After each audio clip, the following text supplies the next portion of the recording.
सोचिए, आप रात के वक्त किसी ट्रेन से घर जा रहे हों। आप अपने स्टेशन पर उतरते हैं, अपने आसपास देखते हैं। पूरा स्टेशन सुनसान पड़ा है। ना कोई आपके दाएं है और ना बाएं। लाइट्स भी हल्की हल्की फ्लिकर हो रही हों। ट्रेन वहां से चली जाती है और आप अपना सामान लेकर बाहर निकलने ही वाले होते हैं कि एक अजीब सी आवाज आपको सुनाई देती है।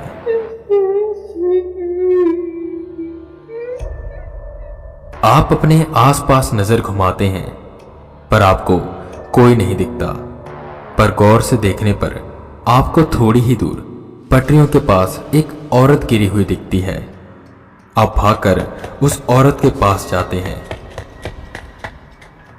और आप देखते हैं कि उस औरत का आधा शरीर ही नहीं है। वो अपने हाथों की मदद से खड़ी होती है और तेजी से आपकी तरफ बढ़ने लगती है। ऐसे मौके पर क्या करेंगे आप?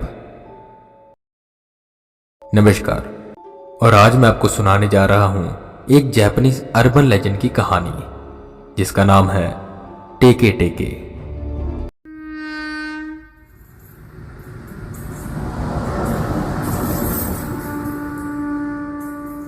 इजुमी अपने दो दोस्त अताशी और मित्सु के साथ घर जा रहा था। ऑफिस में किसी खास प्रोजेक्ट पर वो तीनों काम कर रहे थे, जिसकी वजह से उनको इतना लेट हो गया। ट्रेन में ज्यादा लोग नहीं थे। अमूमन रात के वक्त ट्रेन खाली होती थी, बस कुछ गिने चुने लोग होते थे। वो तीनों अपने प्रोजेक्ट के बारे में डिस्कस कर रहे थे कि मित्सु उन्हें डराने के इरादे से टेके टेके की कहानी सुनाने लगता है। ये कहानी थी काशिमा रिको की, जो बहुत ही शाय किस्म की लड़की थी। उसके इसी शाय बिहेवियर की वजह से उसके बहुत क्लासमेट उसे बुली करते थे और उसके साथ मजाक करते थे, क्योंकि वो पलट कर जवाब नहीं देती थी और वो इस चीज का फायदा उठाते थे। ऐसे ही एक दिन वो सब स्टेशन पे थे जब उसके किसी एक क्लासमेट ने उसे डराने के लिए उसके ऊपर एक कीड़ा रख दिया, जिससे वो बेहद डर गई और रेलवे ट्रैक पर गिर गई। नीचे गिरने की वजह से उसके पैरों पर चोट लग गई, जिससे वो उठ नहीं पा रही थी। उसने अपने क्लासमेट से मदद की गुहार लगाई, पर किसी ने कोई मदद न करी। और उसी बीच एक ट्रेन आ गई, जिसके नीचे आने की वजह से रिको के दो हिस्से हो गए। पूरा ट्रैक खून से लथपथ हो गया। वो आखिर तक मदद के लिए चिल्लाती रही, पर किसी ने उसे नहीं बचाया और वो तड़प तड़प कर मर गई।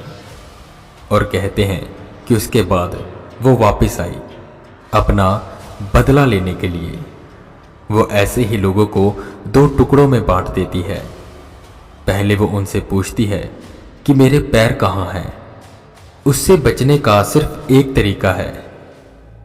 इजुमी मित्सु को आगे कुछ कहने से रोक देता है और कहता है, ये कहानी ना तो अपने बच्चों को सुनाइयो, वही डरेंगे, हम नहीं।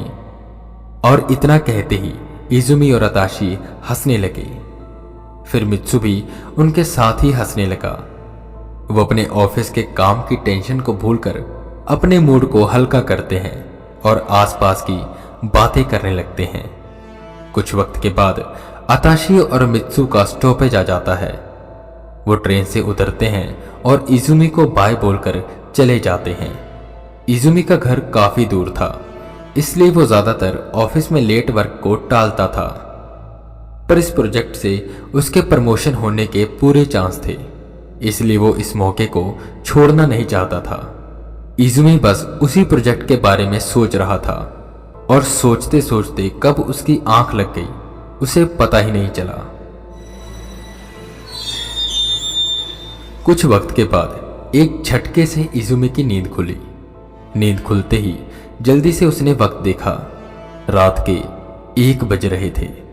वो जल्दी से स्टेशन पर उतरा और देखने पर उसे ये पता लगा कि वो अपने स्टेशन से 5 स्टेशन आगे आ चुका है।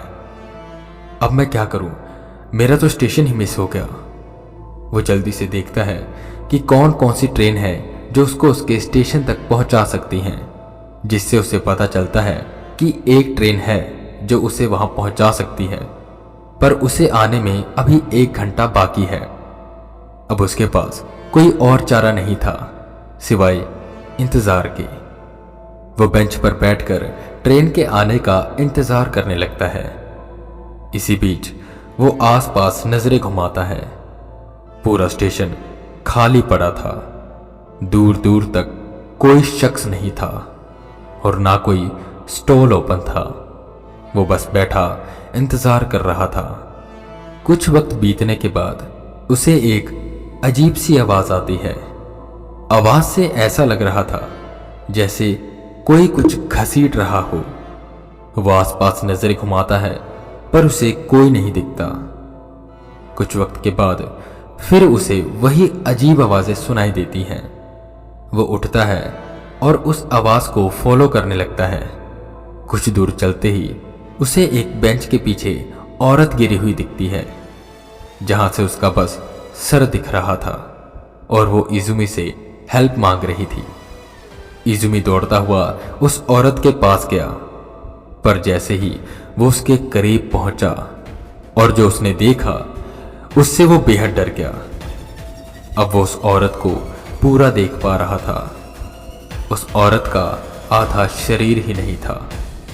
उसके उस आधे धड़ से वो बहता हुआ खून, उसके वो आधे धड़ से बाहर निकले कुछ अंग। इसे देखकर इजुमी कुछ पल के लिए वहीं जम गया। ऐसा भयानक दृश्य उसने अपनी जिंदगी में पहली बार देखा था। उसके उस आधे धड़ को देखते ही इजुमी को मित्सु की वो कहानी याद आई। कहानी टेके टेके की। वो सोच में पड़ गया कि जो मैं देख रहा हूं क्या यह सपना है या सच। ये सब सोचते हुए इजुमी धीरे धीरे अपने कदमों को पीछे की तरफ बढ़ाने लगा।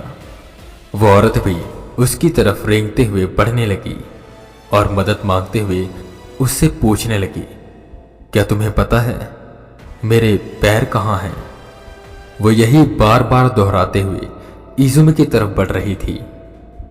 धीरे धीरे उसकी आंखें काली होना शुरू हो गई और उसकी आवाज भारी। इजुमी वहां से भागा, पर वो औरत अपने दोनों हाथों की मदद से खड़ी हुई और तेजी से इजुमी का पीछा करने लगी।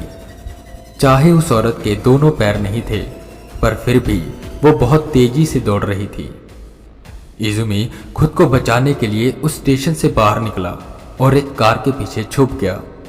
डरा सहमा इजुमी यही सोच रहा था कि अब क्या करूं और कैसे बचूं इससे। काश मित्सु की पूरी कहानी सुन लेता तो शायद मुझे पता होता कि इससे कैसे बचा जाए। वो कार के पीछे से धीरे से स्टेशन के गेट की तरफ देखता है, जहां वो औरत या कहीं रिको उसी की तरफ बढ़ रही थी। इजुमी वहां से भी भागता है, पर रिको एकदम से कूदकर उसके सामने आ जाती है। इजुमी एक झटके से नीचे गिर जाता है। वो आधी कटी हुई औरत उसी की तरफ बढ़ने लगती है और पूछती है, क्या तुम्हें पता है मेरे पैर कहाँ हैं? वो 3-4 बार यही सवाल पूछती है। इजुमी सोचता है कि काश मुझे इसका जवाब पता होता। क्या कहूं मैं? बहुत सोचने के बाद वो कह देता है, मुझे नहीं मालूम तुम्हारे पैर कहाँ हैं, तो मुझे प्लीज जाने दो। जिस पे वो औरत इजुमी को घूरती है और उस पर कूद पड़ती है। फिर उसके बाद इजुमी कहाँ गया और क्या हुआ उसके साथ, ये किसी को नहीं पता।